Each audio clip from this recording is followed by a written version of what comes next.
The magic നോവലിലേക്ക് സ്വാഗതം. കൺമണി part 4.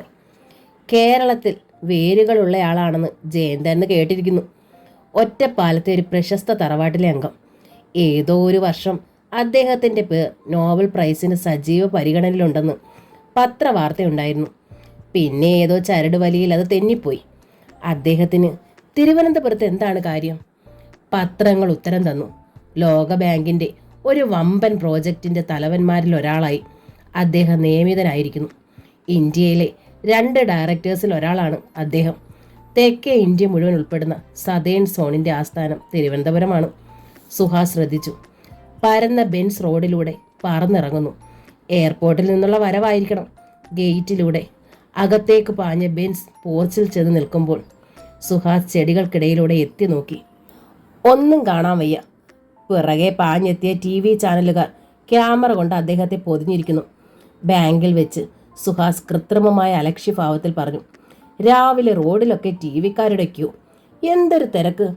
എനിക്കൊരു പുതിയ അയൽക്കാരനെ കിട്ടി. ആരാണ് സാർ അത്? ഡോക്ടർ ജയന്ത് ഗോപാൽ. ഓ, അദ്ദേഹമാണോ സാറിൻ്റെ അയൽക്കാരൻ? ഉച്ചയ്ക്കുള്ള TV ന്യൂസ് ബുള്ളറ്റിൽ കണ്ടിരുന്നു. എയർപോർട്ടിൽ ചീഫ് മിനിസ്റ്റർ അദ്ദേഹത്തെ സ്വീകരിക്കുന്നത്. മറ്റൊരു സ്റ്റാഫ് പറഞ്ഞു. സാറിന് ഇനി കോള് തന്നെ. ഒരുപാട് VIP-കളെ അടുത്ത് കാണാം. അത് ശരിയായിരുന്നു. തുടർന്ന് വന്ന ദിവസങ്ങളിൽ സുഹാസിൻ്റെ ഗേറ്റിൽ കാറുകളുടെ നീണ്ട നിര. വമ്പന്മാരുടെ തലകൾ. മാധ്യമങ്ങളിലൂടെ മാത്രം കണ്ടറിഞ്ഞ ബുദ്ധിരാക്ഷസന്മാരെ ജീവനോടെ മുമ്പിൽ കണ്ടപ്പോൾ സുഹാസ് എന്ന ബുദ്ധിജീവിയുടെ കണ്ണുകളിൽ ഉത്സാഹത്തിമിർപ്പ്. ജയന്ത് ഗോപാലിനെ നേരിൽ കാണാനുള്ള സുഹാസിൻ്റെ ശ്രമം പരാജയപ്പെട്ടു. വെളുത്ത ഫുൾ കൈ ഷർട്ട്, കറുത്ത പെൻസിൽ ഇൻ ചെയ്ത സെക്രട്ടറി തെളിച്ചമില്ലാത്ത മുഖം പ്രദർശിപ്പിച്ചു. ബുദ്ധിമുട്ടാണ്. പുതിയ ജോലിയുമായി പരിചയപ്പെടുന്നതിൻ്റെ തിരക്കിലാണ് അദ്ദേഹം. ടൂർ ഒരുപാടുണ്ട്. VIP-കളുടെ വിസിറ്റ് ധാരാളം. എല്ലാത്തിനും കൂടി 24 മണിക്കൂർ മതിയാകുന്നില്ല. ഞാൻ തൊട്ട അയൽക്കാരനാണ്. ജസ്റ്റ് ഒരു കേർട്ടസി വിസിറ്റ്, അതേ ഉദ്ദേശിച്ചിട്ടുള്ളൂ. പ്ലീസ് വെയിറ്റ്, അല്പം കഴിയട്ടെ, ഞാൻ ഏർപ്പാടാക്കാം. മടങ്ങി വന്നപ്പോൾ രശ്മിയുടെ പരിഹാസ ചോദ്യം. എന്തായി? ദൈവത്തെ കാണാൻ പോയിട്ട്? പൂജാരി കനിഞ്ഞില്ല. ഇക്കാലത്ത് ദൈവങ്ങളെ കാണണമെങ്കിൽ പൂജാരി കനിയണം. ഒരാഴ്ച കഴിഞ്ഞില്ല. സുഹാസിന് മദ്രാസിൽ നിന്ന് phone. Deputy general manager Ramesh ടെൻഡുൽക്കറിൻ്റേത്. കടുപ്പമുള്ള ഇംഗ്ലീഷിൽ അദ്ദേഹം പറഞ്ഞു, നിങ്ങളെ മാനേജരായി പോസ്റ്റ് ചെയ്യുമ്പോൾ ബാങ്കിന് ഒരുപാട് പ്രതീക്ഷകളുണ്ടായിരുന്നു. But sorry mister Suhas D Menon, നിങ്ങളത് തകർക്കുകയാണ്. സുഹാസ് വിളറി. നിങ്ങളുടെ ബ്രാഞ്ചിൻ്റെ ഫിഗറാണ് എൻ്റെ മുന്നിൽ. No progress. ഡെപ്പോസിറ്റ് ടാർഗറ്റ് ചെയ്യാൻ നിങ്ങൾക്ക് കഴിഞ്ഞിട്ടില്ല സർ. അത് നോ എക്സ്പ്ലനേഷൻ. കണ്ണൂരും കാസർഗോട്ടുമുള്ള ഗ്രാമശാഖകൾ പോലും നല്ല ഡെവലപ്മെൻറ്റ് കാണിക്കുമ്പോൾ തലസ്ഥാന നഗരിയിലെ പൊട്ടൻഷ്യൽ ഏരിയയിലെ ബ്രാഞ്ചിന് അത് കഴിയില്ലെന്ന് വെച്ചാൽ? ശ്രമിക്കുന്നുണ്ട് sir. But what is the result? തിരുവനന്തപുരത്ത് നിങ്ങൾക്ക് എത്ര കസ്റ്റമേഴ്സിനെ കണ്ടു? എത്രമാത്രം ഫീൽഡ് വർക്ക് ചെയ്തു? Leave Trivandrum. What about Jawahar Nagar? നിങ്ങൾക്കറിയാമോ, തിരുവനന്തപുരത്തിൻ്റെ മലബാർ ഹില്ലാണ് ജവഹർ നഗർ. മറുതലയ്ക്കൽ നിന്ന് വാക്കുകൾ മലവെള്ളം പോലെ പ്രവഹിക്കുകയാണ്. മറുപടി നാവിൽ വരുന്നില്ല. നിങ്ങൾക്കറിയാമോ ജവഹർ നഗറിലെ പുതിയ താമസക്കാരൻ ആരാണെന്ന്? അറിയില്ല. മദ്രാസിലിരിക്കുന്ന എനിക്കറിയാം സാർ. ഡോക്ടർ ജയന്ത് ഗോപാൽ. നിങ്ങൾ അദ്ദേഹത്തെ മീറ്റ് ചെയ്തോ? നിങ്ങൾക്കറിയാമോ ആരാണ് അദ്ദേഹമെന്ന്? അദ്ദേഹത്തിൻ്റെ സ്വാധീന വലയം എന്താണെന്ന്? അദ്ദേഹം വിചാരിച്ചാൽ ഒരു ബ്രാഞ്ചല്ല, ബാങ്ക് മുഴുവൻ ഫൈനാൻസ് ചെയ്യാൻ കഴിയും. പൊട്ടിയ ഓടക്കൊടിൽ നിന്നെന്ന വണ്ണം പ്രീച്ച് ശബ്ദത്തിൽ സുഹാസ് പറഞ്ഞു. ഞാൻ അതിന് ശ്രമിക്കുകയാണ് സാർ. മറുതലയ്ക്കലെ ശബ്ദത്തിന് പെട്ടെന്നൊരു മയം. സോറി മിസ്റ്റർ സുഹാസ്, എൻ്റെ വാക്കുകൾ കടുത്തുപോയെങ്കിൽ. നോക്കൂ, ബാങ്കിങ് ഒരു ബോക്സിംഗ് റിംഗ് ആണിന്ന്. Highly competitive. ഹാർഡ് വർക്ക് ചെയ്താലേ പിടിച്ചു നിൽക്കാനാവൂ. Okay, forget my words. Go head. Bring out good news, good result in future. ഉടഞ്ഞ മനസ്സോടെയാണ് സുഹാസ് വീട്ടിലേക്ക് മടങ്ങിയത്. ചെന്നപാടെ അയാൾ കട്ടിലിൽ കയറി കിടന്നു. മോനെ കൊഞ്ചിച്ചില്ല. രശ്മിയോട് കൊച്ചു വർത്താനം പറഞ്ഞില്ല. രശ്മി വന്ന് നോക്കുമ്പോൾ സുഹാസ് കട്ടിലിൽ കിടക്കുന്നു. എന്തു പറ്റിയടാ നിന്റെ അച്ഛന്? മണിച്ചനടിച്ച് കിറിഞ്ഞിയോ? കാര്യങ്ങൾ പറഞ്ഞപ്പോൾ രശ്മി അത് ലഘുവായിട്ടെടുത്തു. ഇതാണോ കാര്യം? നിനക്കറിയാമോ, എന്നോടൊരു മേലുദ്യോഗസ്ഥനും ഇത്ര മോശമായി സംസാരിച്ചിട്ടില്ല. DGM എന്നെ തീരെ കൊച്ചാക്കി കളഞ്ഞു. കളയെന്നേ, അങ്ങേർക്ക് മദ്രാസിലിരുന്ന് പറഞ്ഞാൽ മതി ഡെപ്പോസിറ്റ് കൊണ്ടുവരാൻ. ഡെപ്പോസിറ്റ് എന്ന് പറഞ്ഞാൽ എന്തോന്നാ, പറമ്പിൽ കിളിർക്കുന്ന മത്തങ്ങാ പുല്ലാണോ ചെത്തി വാരിക്കൊണ്ടുവരാൻ? സുഹാസിന് തോന്നി ഡോക്ടർ ജയന്തിനെ എങ്ങനെയും കാണണം, എങ്ങനെയെങ്കിലും അപ്പോയിൻമെൻ്റ് എടുക്കണം. വേൾഡ് ബാങ്കിൻ്റെ ഒരു ഭീമൻ പദ്ധതിയാണ് അദ്ദേഹത്തിൻ്റെ നിയന്ത്രണത്തിൽ. കോടികൾ വന്നു മറിയുന്ന പദ്ധതി. അദ്ദേഹത്തിൻ്റെ ഒരു ഒപ്പ്, ഒരു ഫോൺ, ഒരു കത്ത്, അത് മതി ബാങ്കിൻ്റെ ഡെപ്പോസിറ്റ് ഭരണികൾ നിറഞ്ഞു കവിയാൻ. തൻ്റെ ആരാധ്യ പുരുഷനാണ് ഡോക്ടർ ജയന്ത്. ലോക സമ്പദ് വ്യവസ്ഥയുടെ അമരക്കാരിൽ ഒരാൾ. യുണൈറ്റഡ് നേഷൻസിൻ്റെ പ്രധാന ബോഡിയായ ഇക്കാഫയുടെ ജാതകം കുറിച്ചവൻ. മഹാനാണ് അദ്ദേഹം, ബുദ്ധിമാന്മാരിൽ ബുദ്ധിമാൻ. ഈ ആരാധകനെ അദ്ദേഹം കൈവിടില്ല. ഒടുവിൽ സുഹാസിന് ശാപമോക്ഷം കിട്ടി. എപ്പോഴും വെളുത്ത ഷർട്ടും കറുത്ത പാൻസും ഇടുന്ന സെക്രട്ടറി അരവിന്ദ് പറഞ്ഞു, സമയമുണ്ടായിട്ടല്ല, ഞാൻ നിർബന്ധിച്ച് പറഞ്ഞതുകൊണ്ടാണ്. മുകൾ നിലയിലെ സ്റ്റഡി റൂമിൽ അദ്ദേഹമുണ്ട്. കുറച്ച് സമയം എടുക്കാവുള്ളൂ, പരമാവധി 10 മിനിറ്റ്. സുഹാസ് വീടിനകത്തേക്ക് കടക്കാൻ തുടങ്ങുമ്പോൾ അരവിന്ദ് വഴി കാണിച്ചു. ഇതിലെ പൊയ്ക്കോളൂ. വീടിൻ്റെ വലത് ഭാഗത്ത് പുറത്തുകൂടി മുകളിലേക്കുള്ള പടി കയറുമ്പോൾ സുഹാസിൻ്റെ കാലുകൾ വിറച്ചു. നടക്കാൻ പോകുന്നത് തൻ്റെ സ്വപ്ന സാക്ഷാത്കാരമാണ്. മനസ്സിൽ പർവ്വതം പോലെ വളർന്നു നിൽക്കുന്ന വിഗ്രഹത്തെ കൺമുമ്പിൽ കാണാൻ പോവുകയാണ്. വിശാലമായ സ്റ്റഡി റൂം, ഒരു വലിയ ഭിത്തി അടഞ്ഞു നിൽക്കുന്ന ബുക്ക് ഷെൽഫ്, അതിൽ ഭംഗിയായി അടുക്കി വച്ചിരിക്കുന്ന തടിയൻ ബുക്കുകൾ. അതിശയം തോന്നി.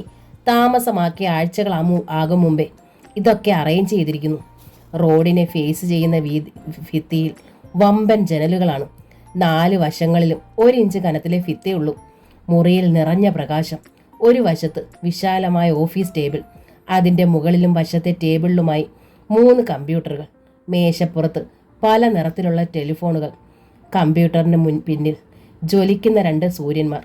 അത് 2 കണ്ണുകളാണെന്നും അതിനു മുകളിൽ കട്ടി ഗ്ലാസിൻ്റെ കണ്ണടയുണ്ടെന്നും ആ കണ്ണുകളെ പൊതിഞ്ഞു നിർത്തിയിരിക്കുന്നത് വെളുത്തു മാംസളമായ ഒരു മുഖമാണെന്നും ആ മുഖത്തിന് അക്ബർ ചക്രവർത്തിയുടെ ഗാംഭീര്യമുണ്ടെന്നും അറിയുമ്പോഴേക്കും സുഹാസിൻ്റെ കൈകൾ ഒരു വലിയ നമസ്കാരത്തിലേക്ക് കൂപ്പി. അദ്ദേഹം അതാ എഴുന്നേൽക്കുന്നു. 6 അടിയിലധികം ഉയരം, ഭീമാകാരമായ ശരീരം, തൂവെള്ള ജുബയ്ക്കകത്ത് തുള്ളിക്കളിക്കുന്ന മാംസം, ഒരു പ്രകാശഗോപുരത്തിൻ്റെ തേജസ് ആർജിച്ച രൂപം, ആരും തൊഴുതുപോകുന്ന ആകാര ഗാംഭീര്യം. ഇത് ഡോക്ടർ ജയന്ത് ഗോപാൽ, ലോകത്തിലെ ഒന്നാമന്മാരിൽ ഒരുവൻ, ഇന്ത്യയുടെ തല നിവർത്തി പിടിച്ചവൻ. ഹോ, നിങ്ങളാണോ എൻ്റെ അയൽക്കാരൻ? ചിലരെ ദൈവം മഹാന്മാരായി സൃഷ്ടിക്കുന്നു. രൂപഗാംഭീര്യം, ഭാവഗാംഭീര്യം, പിന്നെ അതിനൊത്ത ശബ്ദഗാംഭീര്യം. അതെ അതെ സർ. നിങ്ങളുടെ വളപ്പിൽ കത്തിക്കുന്ന വേസ്റ്റിൻ്റെ പുക മുഴുവൻ ഞാൻ ശ്വസിക്കണോ? സുഹാസ് വായ് പൊളിച്ചു നിന്നു. ചോദ്യം മനസ്സിലായില്ലേ? നിങ്ങളുടെ വീട്ടിൽ കത്തിക്കുന്ന ചവറിൻ്റെ പുക മുഴുവൻ എൻ്റെ മൂക്കിൽ കൂടി പോകണമെന്ന് നിങ്ങൾക്ക് നിർബന്ധമുണ്ടോ എന്ന്. ഒരു കാര്യം സുഹാസിന് ബോധ്യമായി. ഉള്ളിൽ നിന്ന് വമിക്കുന്ന ചൂടിൽ വിയർക്കുന്ന ശരീരത്തെ തണുപ്പിക്കാൻ എയർ കണ്ടീഷൻ ആവില്ല. സുഹാസിൻ്റെ ശബ്ദം അടഞ്ഞതുപോലെയായി. സാറിന് ബുദ്ധിമുട്ടുണ്ടാകുമെന്ന് ഞാൻ അറിഞ്ഞില്ല സാർ. Oh, that's it. കണ്ണിലും മൂക്കിലും പുക കയറുന്നത് മനുഷ്യന് ബുദ്ധിമുട്ടുണ്ടാക്കുമെന്നറിയാനുള്ള പ്രായമായിട്ടില്ല നിങ്ങൾക്കല്ലേ? മൗനമായിരുന്നു സുഹാസിൻ്റെ മറുപടി. ഞാൻ നിങ്ങളെ വിളിപ്പിച്ച് ഇക്കാര്യം പറയാനിരിക്കുകയായിരുന്നു. അപ്പോഴാണ് നിങ്ങൾ അപ്പോയിൻമെൻറ്റ് ചോദിച്ചത്. എന്തിനാണ് എന്നെ കാണാൻ വന്നത്? വെറുതെ ഒന്ന് കാണാൻ. കണ്ടു കഴിഞ്ഞല്ലോ, ഇനി പൊയ്ക്കോളൂ. എനിക്കല്പം തിരക്കുണ്ട്. പിന്നെ ഇനി നമ്മുടെ കണ്ടുമുട്ടൽ ഇങ്ങനെ അസുഖകരമാകാതിരിക്കാൻ പ്രത്യേകം ശ്രദ്ധിക്കുക. പുറത്തേക്ക് ഇറങ്ങുമ്പോൾ സുഹാസ് ആകെ കൺഫ്യൂഷനിലായിരുന്നു. വീട്ടിലെത്തുമ്പോൾ അയാളുടെ മുഖം വിളറി വെളുത്തിരുന്നു. ഇതെന്താ ഇങ്ങനെ? ഹിമാലയത്തോളം വലിപ്പമുള്ള ആ മസ്തിഷ്കത്തിൽ ആഗോള സാമ്പത്തിക രോഗങ്ങളുടെ ഒറ്റമൂലികളുണ്ട്. ഉയരത്തിൽ ചിരിക്കുന്ന ആ ചിന്താവീജികളിൽ ഒരയൽ വീടും അവിടുത്തെ ചവറും പുകയും എങ്ങനെ കടന്നു വന്നു? മഹാന്മാരിൽ മഹാൻ, ബുദ്ധിമാന്മാരിൽ ബുദ്ധിമാൻ. അദ്ദേഹം ശബ്ദമുയർത്തിയതോ ഒരു ചെറിയ കാര്യത്തിൻ്റെ പേരിൽ, മൈക്രോസ്കോപ്പിക്ക് വലിപ്പം മാത്രമുള്ളൊരു ചെറിയ കാര്യത്തിൻ്റെ പേരിൽ. രശ്മി ചോദിച്ചു, എന്തായി, സായൂജി മടഞ്ഞോ? സുഹാസിന് തോന്നി തൽക്കാലം ഇത് രശ്മി അറിയണ്ട. അവൾക്ക് അദ്ദേഹത്തോട് വലിയ ബഹുമാനമൊന്നുമില്ല. കളിയാക്കി തൊലി ഉരിച്ചു കളയവൾ. ഞങ്ങൾ കുറേ നേരം സംസാരിച്ചു. ഭയങ്കര തമാശക്കാരൻ അദ്ദേഹം. എന്നിട്ട് പോയ ഉടൻ തിരിച്ചു വന്നേ എന്താ? അത് പോകാൻ തിടുക്കത്തിൽ നിൽക്കുകയായിരുന്നു. ഇനിയും ചെല്ലാൻ പറഞ്ഞു. തൊട്ടിലേക്ക് കുനിഞ്ഞ് രശ്മി പറഞ്ഞു, ഹെടാ മോനെ, നിന്റെ അച്ഛൻ്റെ ജന്മം സഫലമായി. ഇനി ചത്താലും വേണ്ടിയില്ല. ചവറുകാര്യം രശ്മിയുടെ അടുത്ത് അവതരിപ്പിക്കുന്നത് എങ്ങനെ? തന്നിഷ്ടക്കാരിയാണവൾ. അദ്ദേഹം വഴക്കുണ്ടാക്കിയെന്നറിഞ്ഞാൽ അവൾ മനഃപൂർവ്വം അങ്ങോട്ട് പുക വരുത്തും. വൈകിട്ട് രശ്മി പിൻവശത്ത് അയയിൽ ഉണക്കാനിട്ടിരിക്കുന്ന തുണികൾ പെറുക്കുമ്പോൾ സുഹാസ് മോനെ എടുത്ത് അങ്ങോട്ട് ചെന്നു. ഡോക്ടർ ജയന്തന്റെ വീട്ടുമതിലിനോട് ചേർന്നുള്ള ഭാഗത്ത് ചവറ് കത്തിച്ചതിന്റെ കരി. ഇവിടെയാണോ രശ്മി നീ വേസ്റ്റ് കത്തിക്കുന്നത്? ഇവിടെ താമസമാകുമ്പോൾ ഈ വലിയ വീട് ഒഴിഞ്ഞു കിടന്നതല്ലയോ, അതുകൊണ്ട് ഇവിടെ അങ്ങ് കത്തിച്ചു. അവിടെ ഇപ്പോൾ ആൾക്കാർ വന്നല്ലോ, അതും വലിയ ആൾക്കാർ, അതുകൊണ്ട് അത് അവിടെ നിന്ന് മാറ്റ്. രശ്മി സൂക്ഷിച്ചു നോക്കി. എങ്ങോട്ട് മാറ്റും? സിറ്റിയിൽ അടുത്തടുത്താ വീടുകൾ, എങ്ങോട്ട് മാറ്റിയാലും പുക പരക്കും. അല്ല, എന്ന് തൊട്ടാ ഇതൊക്കെ തിരക്കി തുടങ്ങിയത്? ഇത് ഞങ്ങൾ പെണ്ണുങ്ങളുടെ ഡിപ്പാർട്ട്മെൻറ്റാ. അല്ല രശ്മി, ഞാൻ ഉദ്ദേശിച്ചത് അയലത്ത് വലിയ ആൾക്കാർ താമസിക്കുമ്പം. തുണികളുമായി നടന്നുകൊണ്ടിരുന്ന രശ്മി പറഞ്ഞു. ദേ സുഹേട്ട, ആരാധനയൊക്കെ കൊള്ളാം, പക്ഷേ അധികമായാൽ അമൃതും വിഷമം. അയലത്ത് ആരെങ്കിലും വന്നെന്ന് വെച്ച് നമ്മുടെ ജീവിതശൈലി മാറ്റാൻ പറ്റുമോ? സുഹാസ് സിളിഫിനായി പുറകെ നടന്നു. അവളുടെ അടുത്ത് ഒരു രക്ഷയുമില്ല. കടിച്ചാൽ നേറുന്ന കാന്താരി മുളക്. വഴിയെ പറഞ്ഞ് മനസ്സിലാക്കാം. പക്ഷേ സുഹാസ് ചിന്താധീനനായിരുന്നു. മനസ്സിൽ പർവ്വതം പോലെ വളർന്നു നിൽക്കുന്ന ഡോക്ടർ ജയന്ത് ഗോപാൽ എന്ന മിത്ത്. അയാൾ ആശ്വസിക്കാൻ ശ്രമിച്ചു. ഒക്കെ തൻ്റെ തോന്നലാണ്. വളരെയേറെ തിരക്കുള്ള മനുഷ്യൻ. സമയത്തിന് പവൻ വിലയാണ് അദ്ദേഹത്തിന്. വേസ്റ്റ് പുക അദ്ദേഹത്തെ ഉപദ്രവിച്ചിരിക്കണം. ചുമയോ മറ്റ് അസുഖങ്ങളോ ഉണ്ടാക്കിയിരിക്കണം. ആദ്യം കണ്ടപ്പോൾ അതിൻ്റെ അസുഖം അദ്ദേഹം കാണിച്ചു. അത്രയേ ഉള്ളൂ. ആ വലിയ മനുഷ്യൻ്റെ സ്വഭാവത്തെ ഈ ചെറിയ സ്വഭാവം കൊണ്ട് അളക്കുന്നത് ശരിയല്ല. സുഹാസ് ആശ്വസിക്കാൻ ശ്രമിച്ചു. അത്രേ ഉണ്ടാവുകയുള്ളൂ. പക്ഷേ ആ അത്രേ ഉണ്ടാവുകയുള്ളൂവിന് കേവലം 8 ദിവസത്തെ ആയുസേ ഉണ്ടായിരുന്നുള്ളൂ. 9ാം ദിവസം രാവിലെ കറുത്ത പാൻസും വെള്ള ഷർട്ടും മാത്രം ധരിക്കുന്ന അരവിന്ദിൻ്റെ തല ഗേറ്റിൽ. ജയന്ത് സാറിനൊന്ന് കാണണമെന്ന്. എന്താണാവോ? സുഹാസ് ഷർട്ടിട്ട് വേഗം ഇറങ്ങിച്ചെന്നു. വല്ല പ്രശ്നവും? ഏയ്, ഒന്നും ഉണ്ടാവില്ല. ഒരു വേള അന്നത്തെ പരുക്കൻ പെരുമാറ്റത്തിന് മാപ്പ് ചോദിക്കാനാവും. അന്നത്തതിൻ്റെ ഇരട്ടി പരുക്കൻ ഭാവവും പ്രദർശിപ്പിച്ചുകൊണ്ട് അദ്ദേഹം ഡ്രോയിങ് റൂമിൽ. എന്താണടോ ഇതൊരു ശ്മശാനമാണെന്ന് വിചാരിച്ചോ താൻ? ചത്ത ജന്തുക്കളെ അടക്കുന്ന സ്ഥലം. സർ, എനിക്കൊന്നും മനസ്സിലായില്ല. ഒന്നും മനസ്സിലാവില്ല. തനിക്കൊന്നേ മനസ്സിലാകൂ. അയൽക്കാരനെ നിരന്തരമായി ശല്യപ്പെടുത്തുന്നതിലെ സുഖം. സർ, വ്യക്തമായി പറയൂ. അരവിന്ദ്, പറഞ്ഞു കൊടുക്കൂ ഇയാൾക്ക്. അദ്ദേഹം അമർത്തി ചവിട്ടി അകത്തെ മുറിയിലേക്ക് പോയി. അരവിന്ദ് മയത്തിൽ പറഞ്ഞു. ഒരു ചത്ത എലിയെ മുറ്റത്ത് കണ്ടു. നിങ്ങളുടെ മതിലിനോട് ചേർന്നാണ് അത് കടന്നത്. എലിയെ മതിലിനിപ്പുറത്തേക്ക് ഇട്ടത് നിങ്ങളാണെന്ന് വിചാരിച്ചാണ് അദ്ദേഹം തട്ടിക്കയറിയത്. എനിക്കവിടെ എലിയെ കൊല്ലലല്ലോ സുഹൃത്തെ പണി. സാരമില്ല, ആരോ കുസൃതി കാണിച്ചതാണ്. സുഹാസിൻ്റെ ചിന്താഭാരം വർദ്ധിച്ചു. പ്രശ്നങ്ങൾ വലിയ കുലുക്കത്തിനു ശേഷമുള്ള ചെറു ഭൂചലനങ്ങൾ പോലെ തുടരുകയാണ്. താനൊരു ശല്യക്കാരനാണെന്ന് അദ്ദേഹം വിശ്വസിക്കുന്നു. അതോ അങ്ങനെ വിശ്വസിക്കാൻ പാകത്തിന് കാരണങ്ങൾ ഉണ്ടായി വരുന്നു? ഒരു ഉച്ച സമയം ബാങ്കിൽ രശ്മിയുടെ ഫോൺ. സുഖേട്ടാ, ഒന്ന് വന്നിട്ട് പോയേ. എന്താ രശ്മി കാര്യം വന്നിട്ട് പറയാം. ബൈക്കിലിരിക്കുമ്പോൾ സുഹാസിൻ്റെ മനസ്സിൽ ആശങ്ക തിരയിളക്കി. എന്തായിരിക്കും? മൂന്ന് വല്ലതും? ചെല്ലുമ്പോൾ രശ്മി മുറ്റത്ത് ഭദ്രകാളിയെ പോലെ നിൽക്കുന്നു. എന്താ രശ്മി? ഡോക്ടർ ജയന്തിൻ്റെ വീടിന് നേരെ കൈ ചൂണ്ടി അവൾ പറഞ്ഞു. ദേ, അയാള് മതിലിൻ്റെ അരികിൽ വന്നു നിന്ന് എന്നെ എന്തൊക്കെയാ പറഞ്ഞതെന്നറിയാമോ? എൻ്റെ ജീവിതത്തിൽ ഞാൻ ഇത്തരം പുളിച്ചതേറി കേട്ടിട്ടില്ല. എന്താ കാര്യം രശ്മി? ഇവിടുത്തെ പുക അയാളെ ശ്വാസം മുട്ടിച്ചെന്നു. ആദ്യമൊക്കെ ഞാൻ നിയന്ത്രണം പാലിച്ചു. പ്രായമായ മനുഷ്യനല്ലേ, സുഹേട്ടൻ്റെ ആരാധനാ പാത്രമല്ലേ എന്നൊക്കെ കരുതി. അപ്പോഴുണ്ട് അയാൾ തലയിൽ കയറുന്നു. എൻ്റെ അച്ഛന് പറയുന്നത് വരെ ഞാൻ പിടിച്ചു നിന്നു. പിന്നെ ഞാൻ മുറ്റത്തേക്ക് ചാടി ഇറങ്ങി. കണ്ണു പൊട്ടുന്ന ചീത്ത ഞാനും വിളിച്ചു പറഞ്ഞു. അല്ല പിന്നെ. സുഹാസ് നടുങ്ങി. എന്തൊക്കെയാ സംഭവിക്കുന്നത്? ബൊക്കെ കൊടുക്കാൻ ചെന്നവൻ്റെ കഴുത്തിന് പിടിക്കേണ്ട അവസ്ഥയായിരിക്കുന്നു. നാണമില്ലല്ലോ സുഹേട്ട നിങ്ങൾക്ക്? ഇങ്ങനത്തെ ഒരു അലവലാതിയാണല്ലോ നിങ്ങൾ മനസ്സിൽ പൂജിച്ചത്. ബേസിക് കൾച്ചർ എന്തെന്നറിയാത്ത ഇയാൾ എവിടുത്തെ എക്കണോമിസ്റ്റാ? ഹേയ്, പതുക്കെ പറ രശ്മി. എന്തോ നിന്നെ പതുക്കെ പറയാൻ? ഇതിനേക്കാൾ മുഴുത്തതൊക്കെ അയാളുടെ മുഖത്ത് നോക്കി ഞാൻ വിളിച്ചു പറഞ്ഞു കഴിഞ്ഞു. രശ്മി തല വെട്ടിച്ച് അകത്തേക്ക് പോയി. സിറ്റ് ഔട്ടിലെ കസേരയിൽ തലയ്ക്ക് കൈയും കൊടുത്തിരിക്കുമ്പോൾ സുഹാസിന് തല കറങ്ങുന്നത് പോലെ തോന്നി. പെട്ടെന്ന് അയാൾ ഞെട്ടി. ഗേറ്റിൽ പോലീസ് ജീപ്പ്. അകത്തേക്ക് വരുന്ന യുവാവായ police officer. Mister Suhas D Menon അല്ലേ? സ്റ്റേഷൻ വരെ വരുന്നതിൽ വിരോധമുണ്ടോ? അവിടെ നിന്ന് സംസാരിക്കുന്നതാവും ഭംഗി. സുഹാസ് ശ്രദ്ധിച്ചു. പോലീസിൻ്റെ ജാടയില്ല, സൗഹൃദഭാവം. ശരി, വരാം.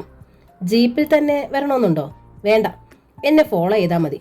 സ്റ്റേഷനിൽ അഭിമുഖമായി ഇരിക്കുമ്പോൾ പോലീസ് ഓഫീസറുടെ ചുണ്ടിൽ ചെറുചിരി. ബാങ്ക് മാനേജറാണ് അല്ലേ? ഞാൻ അന്വേഷിച്ചു. ഒരു പരാതി കിട്ടിയിട്ടുണ്ട്. പരാതിക്കാരൻ ചില്ലറക്കാരനല്ല, ഡോക്ടർ ജയന്ത് ഗോപാൽ. നിങ്ങളും ഭാര്യയും അദ്ദേഹത്തെ നിരന്തരമായി ശല്യപ്പെടുത്തുന്നു എന്നാണ് പരാതി. പരാതി ഒന്ന് വായിച്ചു നോക്കാൻ അനുവദിക്കുമോ? റിട്ടൺ കംപ്ലൈൻ്റ് അല്ല, ഓറലാണ്. മുകളിൽ നിന്ന് വിളിച്ചു പറഞ്ഞതുകൊണ്ടാണ് ഞാൻ തന്നെ വന്നത്. ഇൻഫാക്റ്റ് കാക്കി വേഷം അവിടെ ഒന്ന് പ്രദർശിപ്പിക്കുക മാത്രമായിരുന്നു ഉദ്ദേശം. പരാതിയിൽ കഴമ്പുണ്ടെന്ന് തോന്നിയോ? എസ് ചിരിച്ചു. ജവഹർ നഗറിൽ നിന്ന് ഇത്തരം പരാതികൾ വരാറുണ്ട്. മിക്കതും വമ്പന്മാരുടേതാണ്. പരാതികളിൽ കഴമ്പുണ്ടാകാറില്ല. ഞാൻ റെഫർ ചെയ്ത് തള്ളുകയാണ് പതിവ്. പക്ഷേ ഇത് ഡോക്ടർ ജയന്തിന് എന്തോ വാശിയുള്ളതുപോലെ നിങ്ങളെ ഒരു ദിവസമെങ്കിലും പിടിച്ച് അകത്തിടണമെന്ന്. സീരിയസ് ആയി ഹാൻഡിൽ ചെയ്യാനാണ് മുകളിൽ നിന്നുള്ള ഓർഡർ. സുഹാസിന്റെ മുഖം ചുവന്നു. ഓക്കെ, അദ്ദേഹത്തിന്റെ ആഗ്രഹം നടക്കട്ടെ. ഞാനൊരു ദിവസം അകത്ത് കിടക്കാം. പക്ഷേ അദ്ദേഹവും തൊട്ടടുത്തുണ്ടാകണം. എൻ്റെ ഭാര്യ രേഖാമൂലം ഒരു പരാതി തരുന്നു. അദ്ദേഹം അവളെ ഭീഷണിപ്പെടുത്തി, തെറി പറഞ്ഞു. വകുപ്പ് സ്ത്രീ പീഡനം. വനിതാ കമ്മീഷനിലും പോകും ഒരു കോപ്പി. എസ് സുഹാസിനെ സൂക്ഷിച്ചു നോക്കി, ഒരു കോംപ്രമൈസിന്റെ ഭാവത്തിൽ. സുഹാസ് എല്ലാം പറഞ്ഞു. ഉള്ളിൽ ആരാധ്യ പുരുഷൻ, പെരുമാറ്റം, പിന്നീടുണ്ടായ സംഭവങ്ങൾ. വലിയവരോട് ഇടപെടുന്നത് സൂക്ഷിച്ചു വേണം. വല്ലാത്ത ഈഗോയാണ് അവർക്ക്. അത് സ്ഥാപിച്ചെടുക്കാൻ ഉയർന്ന കണക്ഷനുകൾ അവർക്ക് കൂട്ടിനുണ്ടാവും. മിക്കപ്പോഴും അവരുടെ പ്രതാപത്തിനിരയാകുന്നത് പാവപ്പെട്ടവരായിരിക്കും. ഒന്നാലോചിച്ചിട്ട് അദ്ദേഹം പറഞ്ഞു, ഒരു കാര്യം ചെയ്യാം. പരാതി രേഖാമൂലമല്ലാത്തത് കൊണ്ട് കേസ് രജിസ്റ്റർ ചെയ്യേണ്ട കാര്യമില്ല. ഒരു വാണിങ്ങിൽ ഞാൻ സംഗതി ഒതുക്കാം. പക്ഷേ ഇനി അതുണ്ടാവാതെ നോക്കണം. സുഹാസ് പുറത്തേക്ക് പോയി. ഒരു പെണ്ണിന്റെ ചിരിക്ക് ഇത്രയും വശ്യത അപകടമാണെന്ന് സുഹാസിന് തോന്നി. പുരുഷന്റെ കടുത്ത ദേഷ്യത്തെ പോലും മഞ്ഞുകട്ട മാതിരി അലിയിക്കാൻ കഴിയുന്നൊരു ചിരി. വാതിൽപ്പടിയിൽ നിന്ന് മുന്നോട്ട് നടന്നുകൊണ്ട് അവൾ പറഞ്ഞു, മിസ്റ്റർ സുഹാസ് മേനോൻ അല്ലേ? അടുത്ത വീട്ടിലെ താമസക്കാരൻ. പരിചയപ്പെടാനൊന്നും എനിക്ക് താല്പര്യമില്ല. എനിക്ക് ഇവിടുത്തെ ഗൃഹനാഥനെ ഒന്ന് കാണണം. അതായത് എൻ്റെ അച്ഛനെന്ന് നിങ്ങൾ വിചാരിക്കുന്ന ആളെ അല്ലേ? പിന്നെ ഞാൻ എന്ത് വിചാരിക്കണം? അച്ഛനെന്ന് എന്തിനു വിചാരിക്കണം? അദ്ദേഹം എൻ്റെ ഭർത്താവായിക്കൂടെ? സുഹാസ് അമ്പരന്നു. ഭർത്താവ്? അങ്ങേർക്ക് എന്ത് പ്രായം വരും? കുറഞ്ഞത് 60. കാരണം റിട്ടയർമെൻറ്റിന് ശേഷമാണല്ലോ വേൾഡ് ബാങ്ക് അസസ്മെൻറ്റ് സ്വീകരിക്കുന്നത്. ഇവർ കയറിയാൽ 30, അങ്ങേയറ്റം 32. അതേക്കുറിച്ച് ആലോചിച്ച് താൻ എന്തിനു തലപുണ്ണാക്കണം? ഭർത്താവാണെങ്കിലും അല്ലെങ്കിലും എനിക്ക് അങ്ങേരെ ഒന്ന് കാണണം. മിസ്റ്റർ സുഹാസ് ദേഷ്യത്തിലാണല്ലേ? സ്വാഭാവികം. ജയന്തിൻ്റെ പ്രവൃത്തി അല്പം കടുപ്പമായി പോയി. എന്തു ചെയ്യാം, ആളൊരു പ്രത്യേക സ്വഭാവക്കാരൻ. അയൽക്കാരുമായി വഴക്കുണ്ടാക്കുന്നതൊരു വിനോദം. ഡൽഹിയിൽ ഞങ്ങൾ താമസിച്ചിരുന്നത് സോളിസിറ്റർ ജനറലിൻ്റെ അയൽ വീട്ടിലാണ്. ഒടുവിൽ മടുത്ത് അദ്ദേഹം വീടൊഴിഞ്ഞുപോയി. ഞാൻ സോളിസിറ്റർ ജനറലൊന്നുമല്ല, സാധാരണക്കാരനാണ്. അതുകൊണ്ട് വീടൊഴിയാൻ ഉദ്ദേശമില്ല.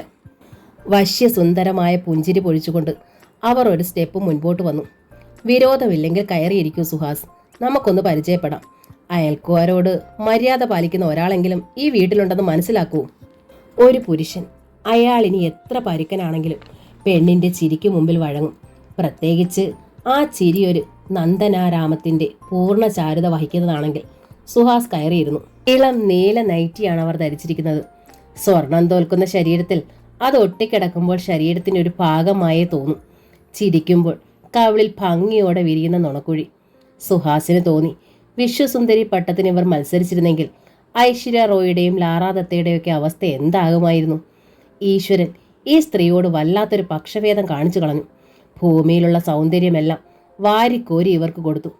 മെലിഞ്ഞു നീണ്ട വിരലുകൾ കൊണ്ട് കവിളിൽ താളം പിടിച്ച് അവർ സുഹാസിൻ്റെ മുഖത്ത് സാഘൂതം നോക്കിയിരുന്നു. ആ കണ്ണുകളിൽ നിന്ന് പുറപ്പെടുന്ന പ്രകാശവീചികൾക്ക് ഹിമാലയൻ തണുപ്പ്. ആ കണ്ണിമകൾ അല്പം ഒന്ന് അടഞ്ഞിരുന്നെങ്കിൽ ഒരു രവിവർമ്മ ചിത്രമായി തീർന്നനെ. സുഹാസ് അതിശയിച്ചു. എവിടെ പോയി തൻ്റെ കോപം? കൊല്ലാൻ വന്നവൻ കൈകൂപ്പിപ്പോയ പ്രതീതി. മിസ്റ്റർ സുഹാസിൻ്റെ ദേഷ്യം മാറിയില്ല അല്ലേ? ഹേയ്, എനിക്ക് ദേഷ്യമൊന്നുമില്ല. പെട്ടെന്നുള്ള വികാരത്തിൽ ഞാൻ സോറി. ഞാൻ ഇന്നലെയാണ് വന്നത്. വന്നപ്പോൾ തന്നെ അയൽ യുദ്ധത്തിൻ്റെ കഥയറിഞ്ഞു. പുതുമയൊന്നും തോന്നിയില്ല. ഒരു തുടർക്കഥ. ടോക്കിയോയിലും ഫിലാഡൽഫിയിലും ഒക്കെ അതുണ്ടാവാതിരുന്നില്ല. അദ്ദേഹം എന്നെ തെറ്റിദ്ധരിച്ചിരിക്കുകയാണെന്ന് തോന്നുന്നു. അതൊന്നും മാറ്റാൻ അവസരം ലഭിച്ചാൽ I hope we can established good relation. അവർ ചിരിച്ചു. ആ ചിരിയിൽ ഒരു വിഷാദ ചായ പുരണ്ടിരുന്നു. അതിരിക്കട്ടെ, പേര് പറഞ്ഞില്ല. I am Vishakha Gopal. സുഹാസ് മടിച്ചു പറഞ്ഞു. എൻ്റെ കൺഫ്യൂഷൻ ഇനിയും മാറിയിട്ടില്ല. മാറ്റിത്തരാം. ഞാൻ മിസ്സിസ് ജയന്ത് ഗോപാലാണ്. അപ്പോഴും തികച്ചും സൗഹൃദ ഭാവത്തിലായി കഴിഞ്ഞിരുന്നു സുഹാസ്. എൻ്റെ കൺഫ്യൂഷൻ കൂടുന്നതേ ഉള്ളൂ. യു മീൻ പ്രായവ്യത്യാസം അല്ലേ? പകുതിയും തോന്നലാണ്. ഞാനത്ര ചെറുപ്പമല്ല ജയന്ത്, നിങ്ങൾ വിചാരിക്കുന്നത്ര വൃദ്ധനും. എങ്കിലും ഓഫ് കോഴ്സ് ഡിഫറൻസ് ഉണ്ട്. കിളവൻ ഭർത്താവിൻ്റെ ചെറുപ്പക്കാരി ഭാര്യ എന്നൊരു ബോംബെ ബേസ്ഡ് വനിതാ ജേണൽ എഴുതിയതിന് ജയന്ത് ആ ഓഫീസ് പൂട്ടിച്ചു. അലിഗഡ് മുസ്ലിം യൂണിവേഴ്സിറ്റിയിൽ നിന്ന് എംകോം ബിരുദം, അമേരിക്കൻ MBA കോസ്റ്റ് അക്കൗണ്ടൻസിയിൽ ഡിപ്ലോമ, ഒരു ഡോക്ടറേറ്റ് സ്വപ്നം ഉണ്ടായിരുന്നു.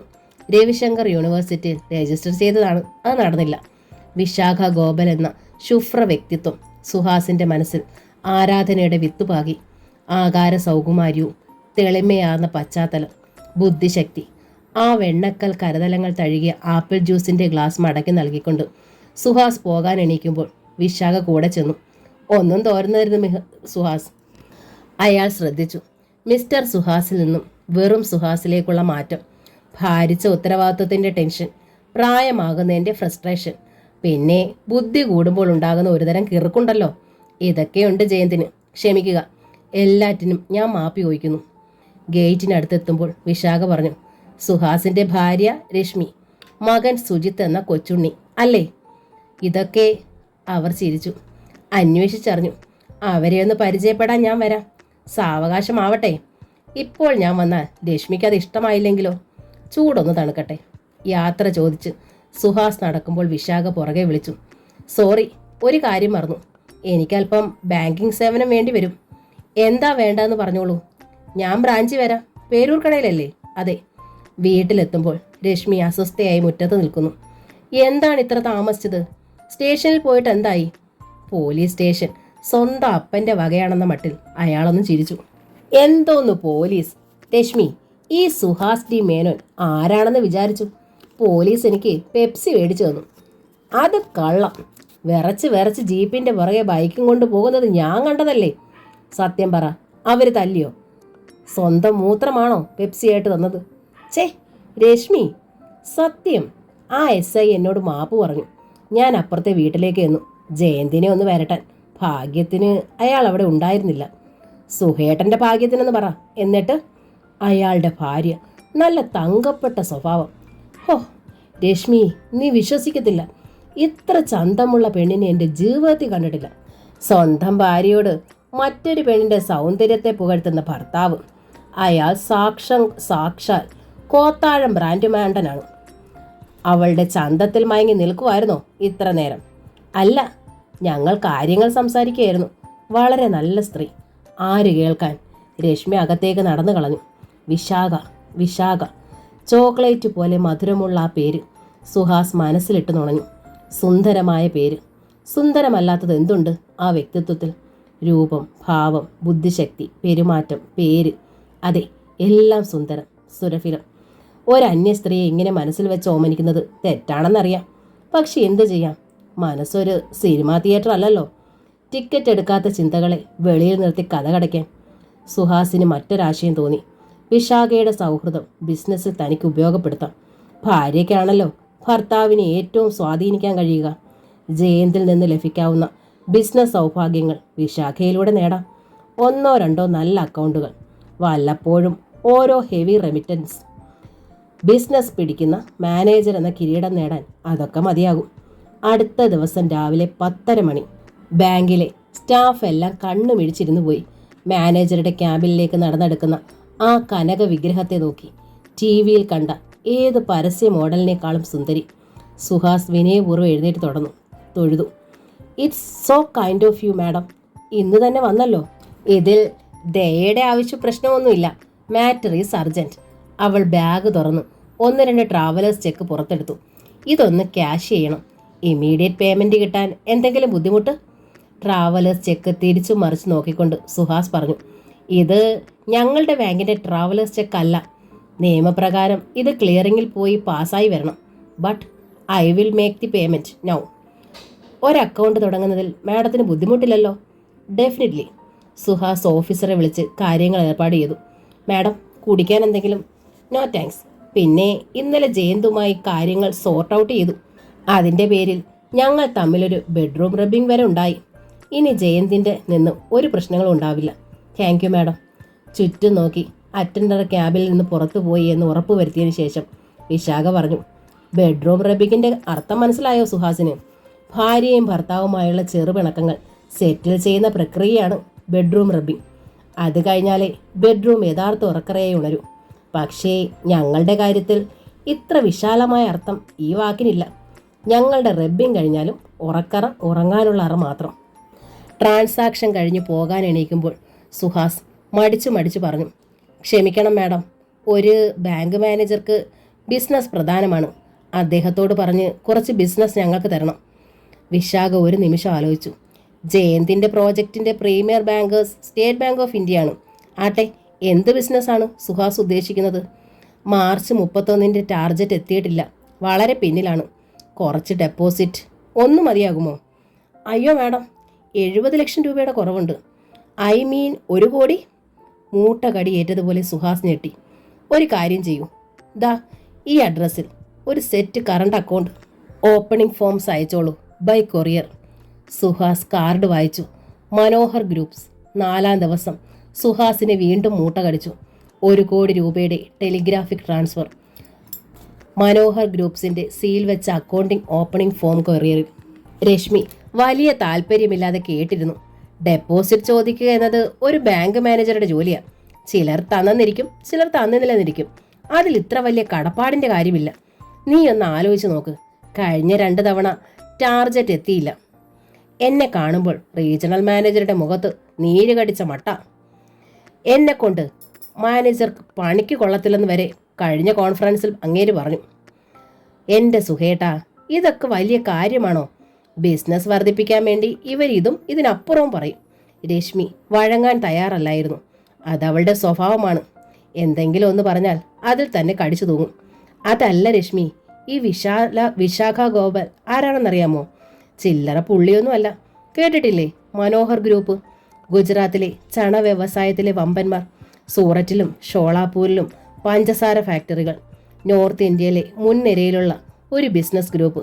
അതിൻ്റെ ചെയർമാനായിരുന്ന SR മനോഹറിൻ്റെ മകൾ. അദ്ദേഹം മരിച്ചുപോയി. മനോഹർ ഗുജറാത്തിയല്ലേ?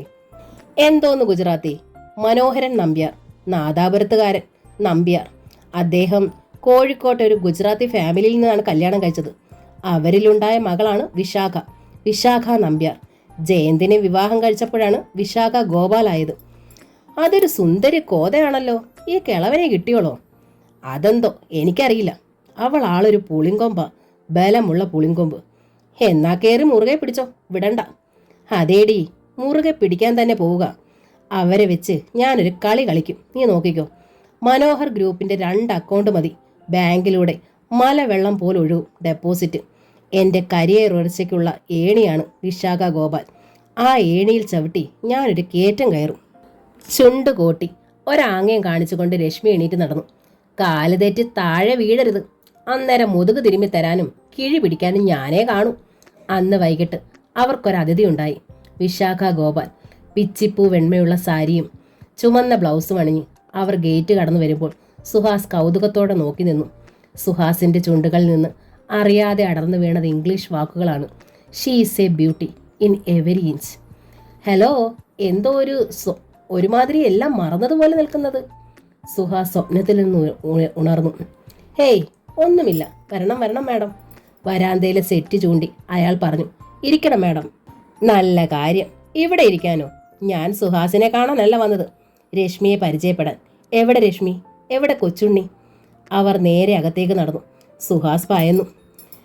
ഭർത്താവിൻ്റെ അഭിനന്ദനം പിടിച്ചു പറ്റിയ പെണ്ണ് ഒരു ഭാര്യയ്ക്കും സ്വീകാര്യമായിരിക്കില്ല. രശ്മി എങ്ങനെ പെരുമാറും? ഒരു നാഴിയിൽ കടക്കില്ല. ബുദ്ധിമാനായ ഭർത്താവ് ചെയ്യേണ്ടത് അന്യ സ്ത്രീയെക്കുറിച്ചുള്ള അഭിനന്ദനം ഉള്ളിലൊതുക്കുക എന്നതാണ്. ഇക്കാര്യത്തിൽ താനൊരു ബുദ്ധിയുള്ള ഭർത്താവ് അല്ലാതായിപ്പോയി. രശ്മി ദുർമുഖം കാട്ടിയാൽ ദൈവമേ, തൻ്റെ കണക്കുകൂട്ടലുകളെല്ലാം തെറ്റും. വിശാഖ നേരെ പോയത് തൊട്ടിലിൻ്റെ അടുത്തേക്കാണ്. ഉറങ്ങിക്കിടന്ന കൊച്ചുണ്ണിയെ അവർ വാരിയെടുത്തു. ഇവൻ ഉറക്കമാണല്ലോ, അങ്ങനെ അങ്ങ് ഉറങ്ങണ്ട. വീട്ടിലൊരു ഗസ്റ്റ് വന്നിരിക്കുമ്പോഴാണോ അവൻ്റെ ഉറക്കം? അവർ അവനെ വാരിയെടുത്ത് മാറോട് ചേർത്തു. നേരിയ അതിശയത്തോടെ കയ്യിൽ തവിയുമായി രശ്മി അടുക്കളയിൽ നിന്ന് വന്നു. ക്ഷമിക്കണം, രശ്മിയെ പരിചയപ്പെടാനായി അടുക്കളയിലേക്ക് വരാൻ തുടങ്ങുകയായിരുന്നു ഞാൻ. ഇവനാണല്ലോ വീട്ടിലെ പ്രധാന വ്യക്തി.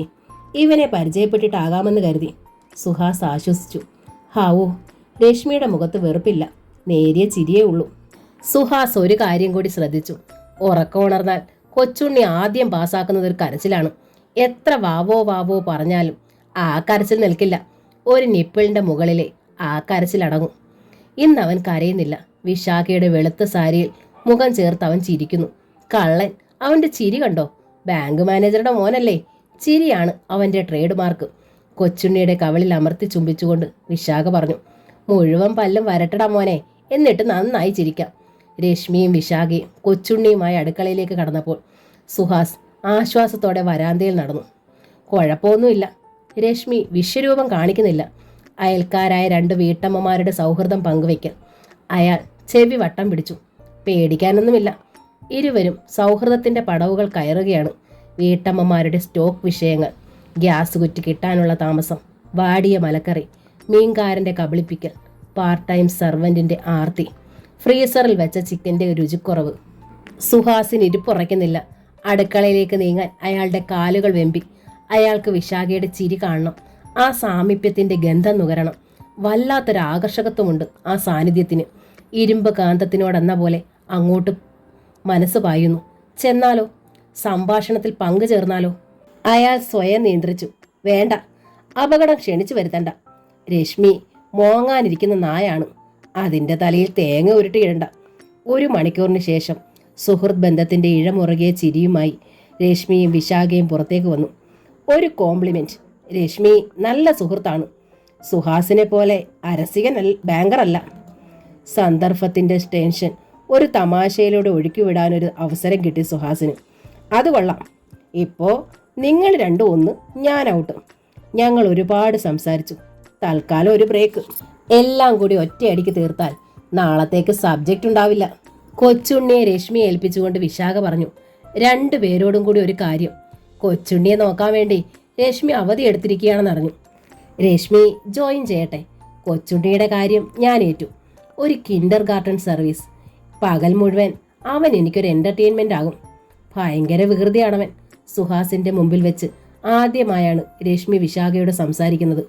വിശാഖ തമാശയായിട്ടാണോ കാര്യമായിട്ടാണോ അത് പറഞ്ഞതെന്ന് സുഹാസ് സംശയിച്ചു. അതേ സംശയം രശ്മിക്കുമുണ്ടായി. അത് മനസ്സിലാക്കാനുള്ള ബുദ്ധി വിശാഖയ്ക്കുണ്ടായിരുന്നു. അതാണ് അവർ എങ്ങനെ പറഞ്ഞത്. ഞാൻ എന്തൊരു വെട്ടി. കണ്ണിലെ കൃഷ്ണമണി പോലെ കുഞ്ഞിനെ വളർത്തുന്നവരോടാണ് ഞാനിത് പറയുന്നത്. ആ മുഖത്തെ തമാശ ഭാവം മാറി. ഒരമ്മയ്ക്കല്ലേ അത് മനസ്സിലാകൂ. എനിക്കതെങ്ങനെ മനസ്സിലാകും? തമാശയിൽ നിന്നകന്ന നിമിഷങ്ങളുടെ വിടവുകളിൽ അവ്യക്തമായ മൗന നൊമ്പരം. വിശാഖ യാത്ര ചോദിച്ചു പോകുമ്പോൾ സുഹാസ് രശ്മിയോട് ചോദിച്ചു, നിനക്കെന്ത് തോന്നുന്നു? എന്ത് തോന്നേ? അവരെക്കുറിച്ചുള്ള നിന്റെ അഭിപ്രായം എന്താ? എന്തഭിപ്രായം? നല്ല പെരുമാറ്റമല്ലേ? പണത്തിൻ്റെയോ ഉയർന്ന പൊസിഷൻ്റെയോ ഹുങ്ക് പെരുമാറ്റത്തിലല്ലല്ലോ. എന്തെങ്കിലും അകൽച്ച കാണിച്ചോ? സ്വന്തം വീട് പോലല്ലേ അവർ പെരുമാറിയത്. എന്ത് ചോദിച്ചാലും നിനക്കെന്താ നാവിറങ്ങിപ്പോയോ? അവരുടെ പെരുമാറ്റത്തിന് എന്തിനാ എൻ്റെ സർട്ടിഫിക്കറ്റ്? ഇവിടെ ഒരാൾ സർട്ടിഫിക്കറ്റ് കൊടുത്തു കഴിഞ്ഞല്ലോ. അവൾ കൊച്ചുണ്ണിയും കൊണ്ട് അകത്തേക്ക് പോയി കഴിഞ്ഞു. സുഹാസിന് തോന്നി ഇക്കാര്യത്തിൽ പെണ്ണിന്റെ മനസ്സ് നായയുടെ വാൽ പോലെയാണ്. നാഷണൽ ഹൈവേയുടെ വളവ് നികത്താം, പക്ഷേ ഈ വളവ് നിവരില്ല. തുടർന്ന് വന്ന ദിവസങ്ങളിൽ സുഹാസിന് വല്ലാത്തൊരു കൊതി. വിശാഖയൊന്ന് കണ്ടെങ്കിൽ. പെട്ടെന്ന് അയാൾ ഓർത്തു, വിശാഖയുടെ ബോംബെ ചെക്ക് കളക്ഷന് കൊടുത്തിരുന്നു. അത് പാസ്സായി വന്നിരുന്നെങ്കിൽ അതിന്റെ കാര്യമെങ്കിലും പറഞ്ഞൊന്ന് വിളിക്കാമായിരുന്നു. അയാൾ സെക്ഷനിൽ അന്വേഷിച്ചു. വിശാഖ ഗോപാലിന്റെ ചെക്ക് പാസ്സായി വന്നോ? ഇല്ല സാർ. അയാൾ നിരാശനായി. ഇനി എന്തു പറഞ്ഞു വിളിക്കും? Phone bell. ഹലോ, ഞാൻ വിശാഖയാണ്. കോരിത്തരിച്ചുപോയി സുഹാസ്. ആ ശബ്ദം ചെവികൾക്ക് കസാട്ട ഐസ്ക്രീം. It's surprising. ഞാൻ അങ്ങോട്ട് വിളിക്കാൻ തുടങ്ങുകയായിരുന്നു. അതാണ് നമ്മുടെ മനസ്സിന്റെ ഐക്യം. ആ ബോംബെ ചെക്ക് കളക്ട് ചെയ്ത് വന്നിട്ടില്ല. മാഡത്തിന് അത്യാവശ്യമുണ്ടോ? Not at all. ഞാൻ വിളിച്ചത് മറ്റൊരു കാര്യത്തിനാണ്. തെറ്റിദ്ധരിക്കില്ലല്ലോ. ആരാ സുഹാസിന്റെ വീട്ടിൽ ഗസ്റ്റ്? രാവിലെ ഞാൻ പോരുമ്പോൾ ആരും ഇല്ലായിരുന്നു. രശ്മിയുടെ അച്ഛനായിരിക്കും. അല്ല, ഒരു ചെറുപ്പക്കാരൻ, വെളുത്തിട്ട്. ഇപ്പൊ പോയതേ ഉള്ളൂ. ഞാൻ ഗേറ്റിൽ കണ്ടു. സുഹാസിന് ആളെ മനസ്സിലായി. ഓ അതോ, അതെന്റെ ഡിസ്റ്റന്റ് റിലേഷനിൽപ്പെട്ട ഒരു പയ്യനാണ് മാഡം. ഇവിടെ എഞ്ചിനീയറിംഗ് കോളേജിൽ പഠിക്കുകയാണ്. ഇടയ്ക്ക് വീട്ടിൽ വരും. അയാളെന്താ രശ്മിയെ വിളിക്കുന്നത്? രശ്മി ഏട്ടത്തിന്ന്. ഹേയ്, ഇതല്ലതല്ല. അയാൾ പോകുമ്പോൾ ഉറക്കെ വിളിച്ചു പറയുന്നത് കേട്ടു, ഞാൻ പോകട്ടെ ഡാർലിംഗ് എന്ന്. സുഹാസ് ഞെട്ടി. കൺമണി എന്ന നോവലിൻ്റെ ഈ ഭാഗം ഇവിടെ പൂർണ്ണമാവുകയാണ്. ഈ നോവൽ നിങ്ങൾക്ക് ഇഷ്ടമായെങ്കിൽ ലൈക്ക് ചെയ്ത് ഷെയർ ചെയ്ത് സബ്സ്ക്രൈബ് ചെയ്യണേ. താങ്ക്